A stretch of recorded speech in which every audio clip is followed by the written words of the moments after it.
What's up, guys? NepentheZ here, and welcome back to another episode of The Road to Glory. I know what you're thinking. It looks great in here, doesn't it? It's Christmas. And I know what the comments and the stream's about to go. The music's playing. It's chill, YouTube. It's chill. Just relax. So, I want to just address something in yesterday's video real quick at the start. There was like a little audio track playing. Something happened the videos just before that where there was no game sound and no sound other than just my voice, and it was a little bit airy, and I didn't recognize that I was accidentally muting the game sounds as well. So I just wanted to put that audio track there just to have some background noise, right? Just so it wasn't like dead space and that airy sound. Today, however, you should have the game sounds as normal. They're not like in your face loud. They're just nice and subtle, and it should be good for you. The other thing that I want to address is two comments in a row. The first one is from Jene Bakayoko, and he says, I genuinely like this type of showcasing the Road to Glory more, at least when you show the stream and you're live grinding for the items. And there was loads of people that love this new format. You know, we get to talk about the day's events. We're playing some games. We're enjoying the Road to Glory. It's a lot more relaxed. There's no pressure to sit here and be like, oh no, I need to grind for 5 hours to get something for a title. It's just us on the account having fun. The next comment is from Ali Altan. He says, man, I don't like this type of video, Nep. This is the kind of video Nick posts every day where he just takes some instances off his stream and posts it on YouTube. And that is in essence what it is, but it's very different to what you usually see from stream highlights from other people, whether that be Nick or Castro, whether that be Tim the Tapman or Ninja, whoever your favorite content creator is, Nick Merckx or whoever it may be, because I am going to be discussing the comments from the YouTube video with you. It's going to be like normal. I'm just going to be doing it live whilst streaming. Okay, so yeah, it's not all going to be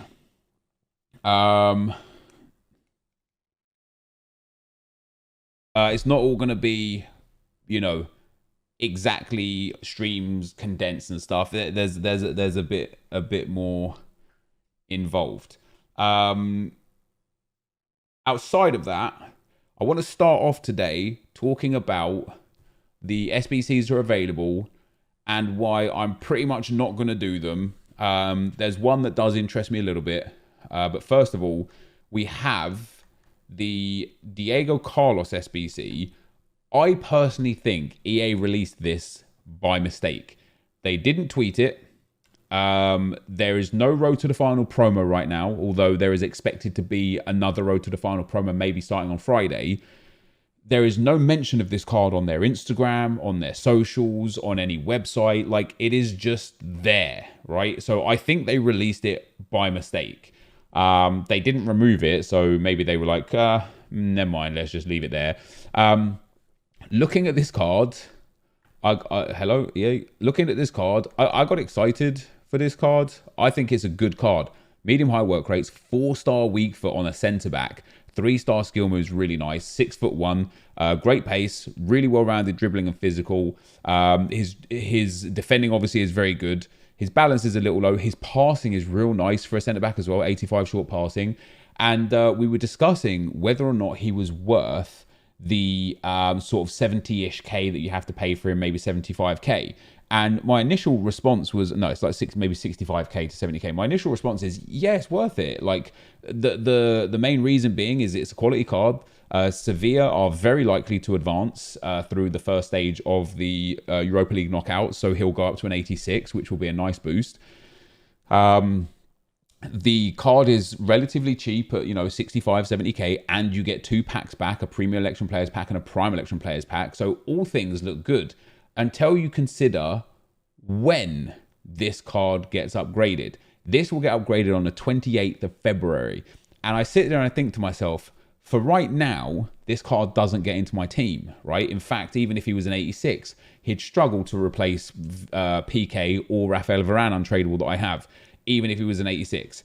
By the time the 28th of February comes around, first and foremost, there is going to be Season 3, Season 4, most likely, Icon Swaps Part 2, which should also be starting on Friday, Team of the Year, most likely a promo like headliners, etc., and an abundance of other SBC cards that come along the way, to the point where putting 70k or 65k into this card to just sit in my club and rot, even if he gets upgraded to 86, 87, 88, will just be useless. And then the only other thing that we chatted about was the whole first owner perception, right? What if you need a first owner Brazilian squad? Well, the sad reality is if we ever need a first owner squad, we have first owner centre backs, we have first owner players, Brazilians. I have Miranda and Eder Militao. I have who's the other Brazilian centre back that I have? I have another pretty decent Brazilian centre back,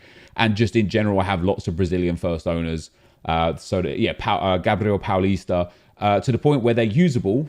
And then I can just relegate myself down, get the objectives done, and then we're good to go, right? So there really is no need, and this is one of the issues that we have with FUT right now. There really is no need to have extensive first owner squads from each league or each nation. I wish there was. I wish there was a need, but there isn't. So the only SBC that does truly interest me that's available today is that Edison Cavani, for two reasons. Number one, it is only an 89 rated, it is only an 83 rated squad, 2 Team of the Week cards, 2 FUT Champions players. So I have lots of untradeable stuff. We can put this together real easy. The other thing that interests me about this card specifically is I didn't do many of the loans for the FUTMAS cards. He's real cheap and he's an 89 rated, and the current 89 rated cheapest card is David De Gea, who is about the same price as his SBC. So for future use, putting him into another SBC has a value. But the reason why I think I might do him today is because it would be useful to have him for the FUTMAS gathering. We have about 2 days, by the time this video goes live, less than 2 days to complete everything that we want to get done here, which for me is obviously FUTMAS Thiago Mendes, FUTMAS Gbamin, and FUTMAS Gathering, because I want to get those packs. So completing that Cavani, plus the loan in Aki Williams, plus I think I already done a couple of loans, plus the Gbamin and Mendes, will then have enough within the club to make sure that we can get those packs in time, basically. That's the plan. And so today, what we are going to do is I will complete that Cavani, but we've also built a team to start working towards the final objectives, because we are getting close to the point of completion for what we've got going on here. So for FUTMAS Mendes, squad battles, I'll do off camera, off video, off everything. Midfield engine, we just need to score 3 more goals with midfielders. That will happen naturally. The Sao Paulo touch, we need to score and assist with Brazilians in 1 more game, which is why I still have Jonathan Hulk in the squad. I'll show you guys a squad in a second. And then Visionary, assist at least 2 goals using through balls in 3 separate rivals wins. That's one that we'll have to kind of force the issue a little bit, but we've already done it 1 out of 3. So we're well on our way to Thiago Mendes. And then for FUTMAS Gbamin, we need the European Tour, which is another squad battles one, which again I will do off stream, off camera. The midfield Guardian scored just 2 more goals now with minimum 80 physical, and then the line breaker assist 5 goals with lob through passes with Premier League players. So the squad that I built for that, right now we've got the squad with Hulk and Jonathan, because I need to get goal and assist with each of those. And of course, with both of those, they both have the physical requirements that will get us the goals done there. And of course, if we can score with Hulk, that will also get the midfielder goal done. We put Vieira back in, and then De Bruyne in there, and Theo Walcott on the left-hand side. I know he's off chem right now. And then we've got King up front, because he also has the physical requirements and his Premier League. Once we've done that Brazilian objective section, we're going to be taking out Hulk and Jonathan. We're going to be putting in Pepe and Vardy. And we're going to have 5 Premier League players so that we can get the Premier League lobbed through ball section done and get these done. Hopefully, we'll get them done in today's video. That's the plan. That's the aim. Before we go on, I'm going to go and grab another comment from the video. Right, guys. So what we're going to do, as I say, to start, is I am going to build that Cavani. One of the reasons why I want that Cavani, other than FUTMAS, is because, sentimental reasons. There was a previous Cavani card, the League SBC Cavani of old, when he got upgraded from a 92 to a 93, I want to say. And I loved it a lot. And so it's just one of those cards that every time I see a Cavani special card, I'm always like, ooh, I want him, right? Because he He's just there for me. Where was it? Which one was it? Yeah, the FIFA 18 92 rated Edison Cavani. Oh, that card was amazing. It was amazing. It went from a 90 or a 91 to a 92. It was brilliant. So I see this Cavani card and I see his shooting stats are banging. And I see his dribbling stats are great other than balance and agility. And his physicals are banging. And I sit there and I actually look at this card and I think, how different is this? And it might be very different. Right? It might be very, very different. But I do sit there and think to myself, how different is this? And let's go and have a look. Compared to Lewandowski Player of the Month. That was obviously 160 some odd thousand coins. And I know first and foremost, Lewandowski is 4-star, 4-star. And Cavani is 3-star, 4-star. But man, those face stats are similar. 1 more pace, 1 more shooting. 5 more dribbling, loads less defending, 1 less physical, and a bit more passing. But they are extremely similar cards. He has way better agility and balance combination. But yeah, that with how much that Lewandowski was and how much Cavani is versus the 2 other benefits that I would get from Edison Cavani. Number 1, because he plays for PSG. Obviously, if we do get an Mbappe or a Neymar in the team, he strong links them. That's great. But number 2, he soft links Aguirre Garay. And so that's cool. That's something that's quite nice. So we're going to build him. I should have an 83 rated squad. I don't know what reds I have. I don't really think I have many reds. And I don't know if I would even care to use the reds. Bergwijn, don't really want to use him. Nainggolan is just too nice to get rid of. So I have 5 loans so far. Gbamin, Mendes. Oh, I could actually do... Oh, with Cavani, I could do the... all of the... Oh, perfect. That's nice. Hey, I'm half talking to myself at once whilst not talking to myself. Let me try and get an untradeable inform. What have we got going on? Are these untradeable? Tradable. Untradeable Pookie. I'm not going to get rid of him. Untradeable Promise, obviously, we're not going to get rid of. Not getting rid of him. So I can use Pacheco. That'll take care of one of the informs / red cards. And then tradable. They're all tradable. So I might just have to go for... Oh, Dubravka. He can go in. So that's a good start. That's going to save us having to use any actual informs that are tradable. We then need a PSG player, which is going to be Sarabia, I think. Probably makes the most sense. And then we'll go for a La Liga setup, because I know I have a fair old chunk of 83 rated from La Liga. So we'll go for that La Liga setup in here. Any 84s, little like cheap 84s that I've got as well. Is Arthur cheap? I don't know. We could pop him in. Farnham, thank you for subbing to the channel, man. I appreciate the support. Welcome to the dark side. You know what I mean, guys? Sometimes you just got to give the stream a little bit of what they want. I can get away with some 82s as well. Yeah, Oyarzabal, Willian Jose, Jesus Navas, Happy Days, Herrera, another nice one, 82 that we could throw in.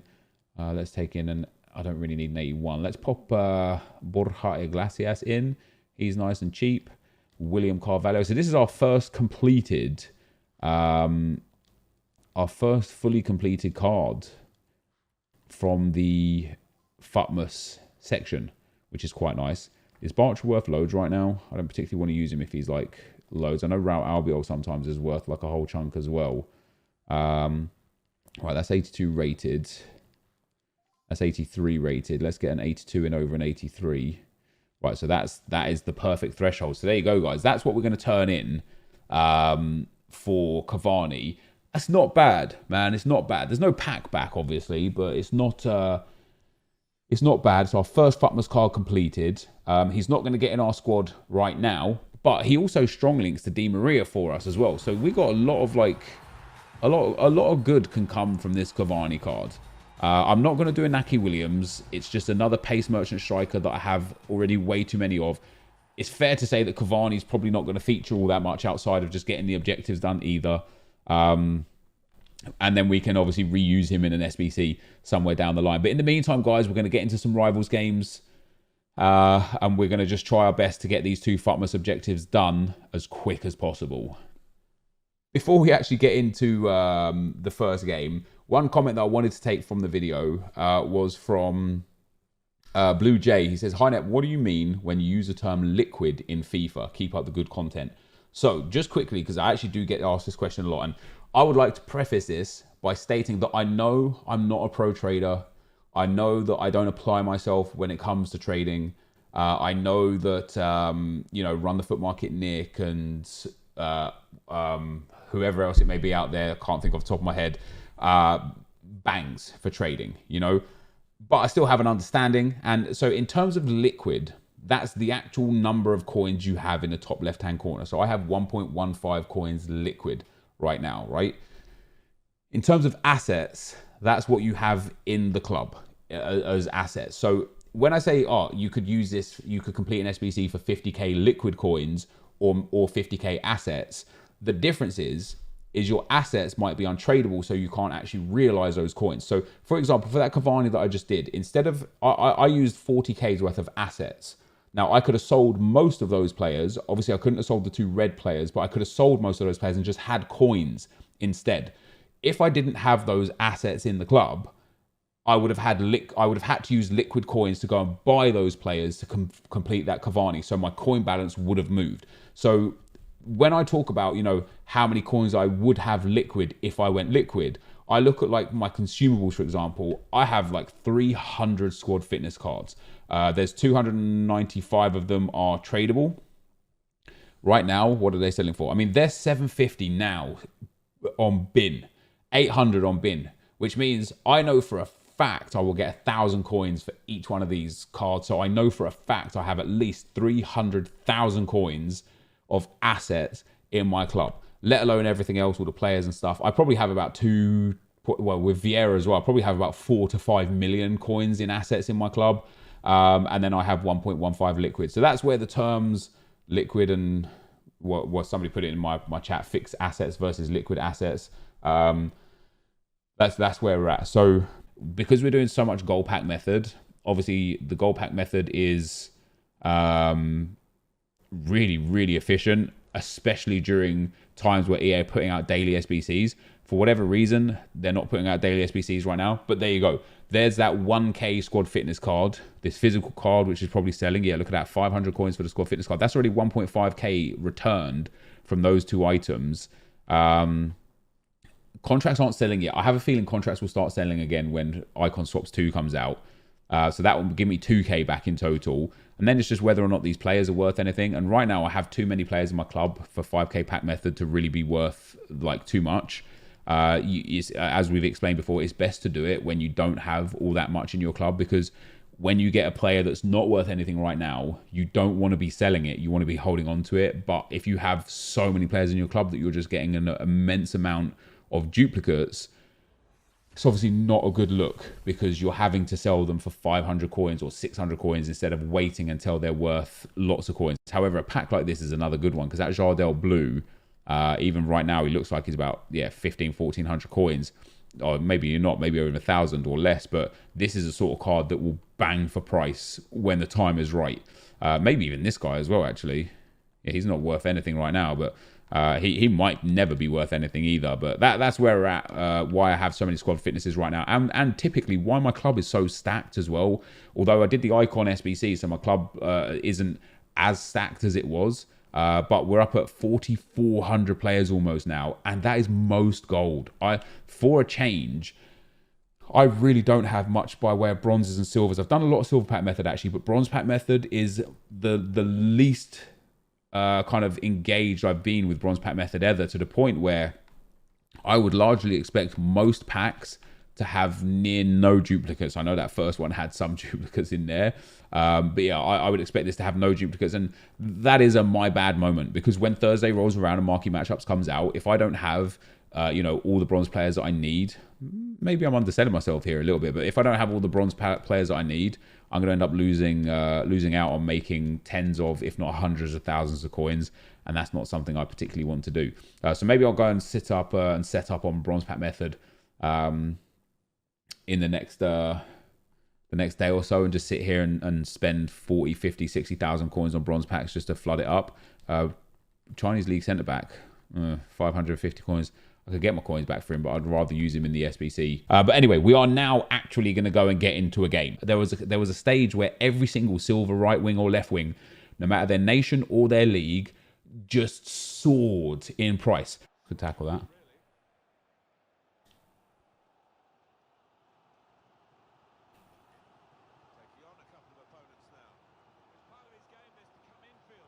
Let's go, Hulk. Because not only is that a Brazilian goal, that is an assist with a through ball. I like that a lot. I like that a lot. Hulk with a banger. Oh my God. So we got a goal with Hulk. Sadly, the assist was with Vieira. So we didn't do too much there. We did get an objective complete. We did complete some other objectives, which was nice. Let's get this in the video, guys. Right. So this is big. This is for the video. An update on FIFA connectivity and responsiveness efforts. Finally. The pitch notes. Connectivity is always an important topic given the growth and scale of the FIFA community, and you've made it clear to us that you want more details about how we're addressing your concerns and how we're prioritizing solutions. In the later stages of FIFA 19, we began to share some of the changes that we had implemented to improve the online player experience, and we're going to give you visibility into some of the additional efforts we're making around online connectivity, data centers, servers, and gameplay responsiveness. We're working on optimizing the online FIFA experience daily, as there isn't one single quick fix to this challenge. Not for any game, and especially not for FIFA given its size and scale. This is our challenge and one we're committed to improving for all of you. Guys, the music is fine. You need to relax. You need to relax. We're going to be as transparent as we can be. Below are some steps we're taking, and we'll provide additional updates to you as we get them. Why haven't you made this better yet? In short, online connectivity is a complex set of interactions and often depends on the type of game you're playing, the connection you have, the providers that service your connection, and of course your location. These issues aren't something that could be improved with a single patch. The solution requires careful consideration and prioritization. We know that the internet is generally designed to provide stable connections towards everyday activities like downloading, web browsing, and streaming. Optimizing for precise gaming at this scale is a unique challenge, especially in a one-on-one gameplay scenarios that are core to sports and fighting games, in which both players need to have all inputs on-screen actions directly tied to what the other player experiences. Defining what we're talking about and what we're working on. Since our last update, our team has been working towards identifying and optimizing for 4 critical areas. We thought it would be worth defining these here because, for example, what you might call speed up lag might mean something entirely different to somebody else. Here are the key terms and infrastructure we'll use here and in future posts. Button responsiveness. How quickly the game responds to your inputs, sometimes referred to as input lag or delay. Input loss. When an input is performed correctly on a controller but is not reflected in game, sometimes referred to as buttons not registering. Game speed. When the online gameplay does not appear to be running the exact speed, the expected speed, sometimes referred to as playing on ice skates, game feels slow, playing in mud, or players not getting enough traction. And then temporary freezing, when the online gameplay freezes for any amount of time during a match, sometimes referred to as a micro stutter. So me personally, in previous years, right? If you can't really hear me, EU Conspiracy, you might just want to turn your headset up, man, because everything is absolutely fine here. In previous years, I didn't really have any issues with any of these things, right? At all. Maybe every now and then, 1 in 10 or 1 in 50 games, perhaps. This year, there was FIFA 18. I had really, really bad issues with speed up lag, or what do they call it as speed up lag? Whichever one they had as speed up lag, right?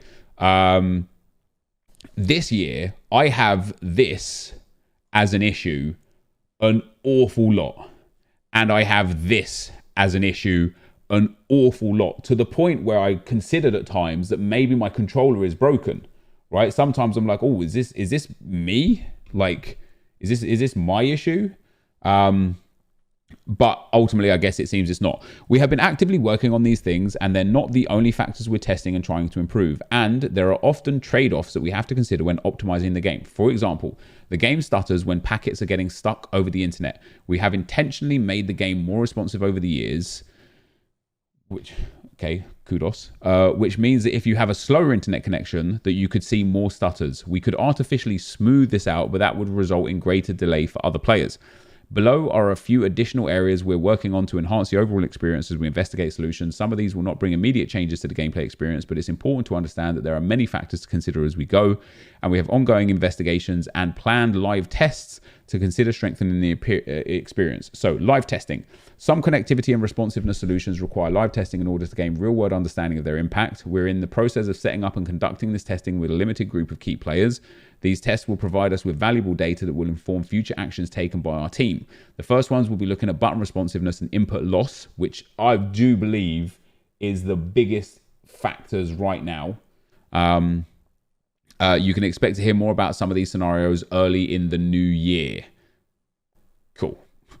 Game latency investigation improvements. We're continuing to capture data through game responsiveness surveys with key members of the community to better assist in latency investigations.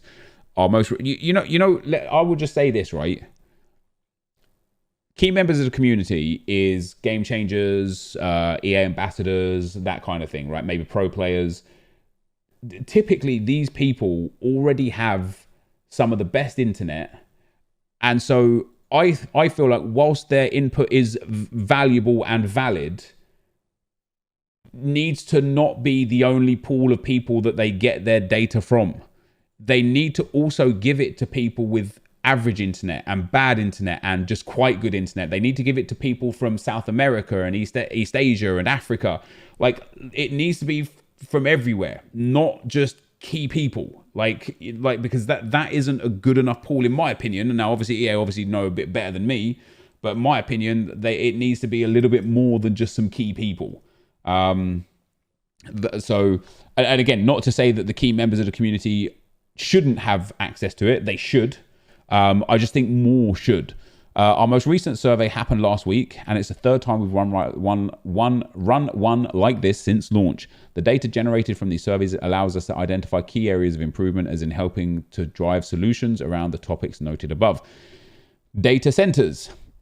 Since FIFA 20's launch, we've added a new data center and moved additional 8 data centers to optimize our global network, which now consists of 15 locations across 6 continents. We're currently investigating where it would make sense to add additional data centers in order to improve the matchmaking experience for as many players as possible. As we add more locations, we need to balance a trade-off between higher likelihood of a good connection for a player and the size of the playing pool connecting to each data center to help ensure optimal matchmaking. Sometimes the data center that's closest to you isn't the one that's going to give you the best experience. This is because some internet service providers don't always move data directly from point A to point B, which is true and fair, right? That is factual. It just is. The matchmaking system. In October, we made a modification to the matchmaking system in FIFA Ultimate Team. This change was targeted to help increase the quality of online matches by updating rules around acceptable ideal ping thresholds. We have seen some initial ping improvements across matches globally, and we will continue to monitor these matchmaking system and adjustments as needed. Our priority with the matchmaking system is to ensure an optimal and fair online experience. We need then to balance and trade off between 3 main factors when tuning our matchmaking: opponent connection quality, skill level gap, and the overall time a player must wait to find a suitable opponent. I wonder, did they write in that order because that's the order with which they give the preference? Or is that just the 3 things and we don't know which one is preferred? Like, I don't know. Each factor must be carefully weighed to maintain a well-balanced experience. We're also looking at more ways for players to see in-game information about their connection status. Simply giving the ping would be great. We'd also like to take this opportunity to acknowledge and thank all of you who have been instrumental in sharing feedback and working hand in hand with us through this process. We recognize you want more updates, and our aim is to deliver that as we move forwards. We will keep the conversation with you going, keep telling us what you're experiencing, and we'll keep telling you what we're doing to help improve your online experience. You can expect to see these updates in future pitch notes and EA help articles, as well as on the EA FIFA Direct in the new year, as these concerns remain a top priority for the team, the FIFA team. So in short, this is a pitch notes letting us know that they know there are issues, but they haven't actually explained anything about the issues, how they're going to fix it. They just explained what they call it and what we call it. The fact that there are some issues and they know it, and that we'll hear more in the new year. So it's not, yeah, it's nice to know that they're working on that. It's a priority, so they say. But it's also frustrating to know that it seemingly isn't going to be fixed anytime soon, or something that they're going to have like consistent updates on. It's going to be the sort of thing where even in FIFA 21 and FIFA 22 and FIFA 23, they're still giving us, here's some new updates on the testing. It is nice to see, what they refer to as the certain things. It's really nice to know that they acknowledge these, right? Because in EA's world, the fact if they even merely acknowledge something, it's because it is causing a true issue, which means because they've acknowledged this kind of thing, it's influencing even the casual users and how they play FIFA, right? What this does here as well, it's going to cause two things to happen, specifically the highlighted part, right? Button responsiveness and input loss, right? The two things that this is going to cause is, number one, it's going to validate a lot of people's concerns and make them happy to carry on playing the game because they know they're not crazy, right? So for me, sometimes now, when there are games, and I can usually tell within 2 or 3 minutes of the game kicking off, and I'm like, look guys, this is a horrible game. I've got input delay here. I've got button responsiveness and input loss here. I'm struggling, right? That's nice to know that I'm not crazy, and I can sit here and say to people with some confidence, I'm having a bad game of FIFA here, right? Sadly, on the flip side of that, the other thing that this does is it excuses people's lack of skill and gives them an ability to just blame the game at every opportunity. And that becomes frustrating. That's what I talked about last year when I said, yes, I know there are connectivity issues, but a lot of people are just using that as a crutch because they're just bad at FIFA, right? And so a lot of people now are going to be like, oh, I'm 20-10 in weekend league Nep because of button responsiveness and input loss. And then they don't take responsibility for the losses, and they don't take responsibility for playing bad, and so they don't improve. And that gets confusing for EA. You know, when people are sitting there saying, oh, EA, man, I had every game today, I had input loss and button responsiveness, that doesn't help them. And so, yeah, so on the one positive side, it allows us to be like, acknowledge, okay, this is just bad gameplay, win or lose, we're just going to have to fight through button responsiveness and input loss and game speed. So that's another interesting one, the fact that they acknowledge the game speed sometimes is not where it's supposed to be. And I wonder why. I wonder what causes the game speed to not be the correct speed. I wonder. I genuinely don't know. But yeah, this is a good piece in general because it does validate a lot of concerns that people have had. It lets us know that they know and that they're working on it and that they want to improve it. And that is ultimately an extremely positive mindset and an extremely positive outlook. Even if it doesn't start happening until early next year, it's a big win. That's a big win for us that this piece has been put out there. So I'm happy with this piece right here. Interestingly enough, for the viewers of the YouTube video, that is going to be pretty much where we end the video today because we've been rambling on quite a lot there. I don't want my videos to start becoming like 50 minutes to an hour long. You know, that's not what I want. I want them condensed still in the 20-minute windows that are there. So that is going to be the end of the video for today. Only one game in today's video and a lot of other discussion points. But yeah, thank you guys for watching. This is going to be the end of the video and I will see you tomorrow. For now, I'm out. Peace.